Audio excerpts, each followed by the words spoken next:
తంగిరాల సౌమ్య గారు. ధన్యవాదాలు అధ్యక్ష. మహిళా సంక్షేమం మీద మాట్లాడే అవకాశం ఇచ్చినందుకు ధన్యవాదాలు. రాష్ట్ర జనాభాలో సగభాగంగా ఉన్న మహిళల అభ్యున్నతి ధ్యేయంగా పెట్టుకొని ఒక మహాసంకల్ప పత్రాన్ని సభ ముందుంచడం మన ప్రభుత్వ చిత్తశుద్ధికి నిదర్శనం అధ్యక్ష. ఎత్ర నార్యస్తు పూజ్యంతే రమంతే తత్ర దేవతః. ఎక్కడైతే మహిళలు గౌరవింపబడతారో అక్కడ దేవతలు కొలువై ఉంటారని మన సంస్కృతి చెబుతుంది అధ్యక్ష. ఆ సంస్కృతికి రాజకీయ రూపం ఇచ్చింది గతంలో తెలుగుదేశం ప్రభుత్వం, ప్రస్తుతం ఎన్డీఏ కూటమి ప్రభుత్వం అధ్యక్ష. నాడు మహిళలకి ఆస్తిలో సమాన హక్కు కల్పించి మహనీయులు శ్రీ నందమూరి తారక రామారావు గారు సామాజిక విప్లవానికి నాంది పలికారు. ఆ మార్గాన్ని మరింత బలపరుస్తూ శ్రీ నారా చంద్రబాబు నాయుడు గారు డ్వాక్రా వ్యవస్థ ద్వారా మహిళల చేతికి ఆర్థిక శక్తిని అందించి వారిని ఆర్థిక స్వావలంబన దిశగా నడిపించారు అధ్యక్ష. ఈనాడు మన కూటమి ప్రభుత్వం మహిళా అభ్యున్నతిని కేవలం సంక్షేమ పరిమితితో చూడటం లేదు అధ్యక్ష. ఉమెన్ వెల్ఫేర్ నుంచి ఉమెన్ ఎంపవర్మెంట్ వరకు, అక్కడి నుంచి ఉమెన్ ఆంటర్ప్రెన్యూర్షిప్ వరకు తీసుకెళ్లే ప్రయత్నంలో ఆధునిక ప్రపంచాన్ని అందిపుచ్చుకుంటుంది అధ్యక్ష. ఈ విజన్ మన బడ్జెట్లో 4 స్తంభాలపైన ఆధారపడి ఉంది అధ్యక్ష. మొదటి స్తంభం చూస్తే ఆర్థిక స్వావలంబన. మహిళలు ఆర్థికంగా బలపడితేనే కుటుంబం బలపడుతుంది అధ్యక్ష. డ్వాక్రా మహిళల సాధికారత కోసం పాల వడ్డీకే రుణ సాయం అందించేలా 2,000 కోట్లు కేటాయించి విద్య, వివాహం మరియు స్వయం ఉపాధి అవసరాలకు కొండంత అండగా నిలిచాం అధ్యక్ష. అదేవిధంగా గ్రామీణ జీవనోపాధి మిషన్, అదేవిధంగా మహిళల రైతుల సాధికారత కోసం 30 కోట్లు వెచ్చిస్తూ మరి మహిళల ఆర్థిక వ్యవస్థగా కీలక శక్తిగా మారుస్తున్నాం అధ్యక్ష. అదేవిధంగా 2వ స్తంభం చూస్తే సామాజిక భద్రత అధ్యక్ష. సామాజిక భద్రత లేని చోట సాధికారత అసాధ్యం అధ్యక్ష. గత ప్రభుత్వం నిలిపేసిన ఎన్టీఆర్ బేబీ కిట్ ని 51.15 కోట్లతో పునరుద్ధరించి తల్లి బిడ్డల ఆరోగ్యానికి పహారా కాస్తున్నాం అధ్యక్ష.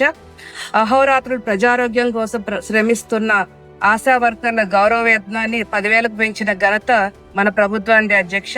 అలాగే ఎన్టీఆర్ భరోసా పెన్షన్స్ ద్వారా 27,719 కోట్లు కేటాయించి వృద్ధులు, వితంతువుల జీవితాల్లో ఆత్మగౌరవాన్ని నింపాం అధ్యక్ష. 3వ స్తంభం చూస్తే గౌరవం మరియు స్వేచ్ఛ అధ్యక్ష. ఇంటికే పరిమితమైన మహిళలు సమాజంలో భాగస్వామ్యం కావాలంటే అవకాశాల దారులు తెరవాలి అధ్యక్ష. అందుకే స్త్రీ శక్తి ఉచిత బస్సు ప్రయాణానికి 1,420 కోట్లు కేటాయించాం అధ్యక్ష. ఇప్పటి వరకు కోట్లాది మంది పైగా మహిళలు స్వేచ్ఛగా ప్రయాణించారంటే అది మన ప్రభుత్వాన్ని ఒక విజయానికి నిదర్శనం అధ్యక్ష.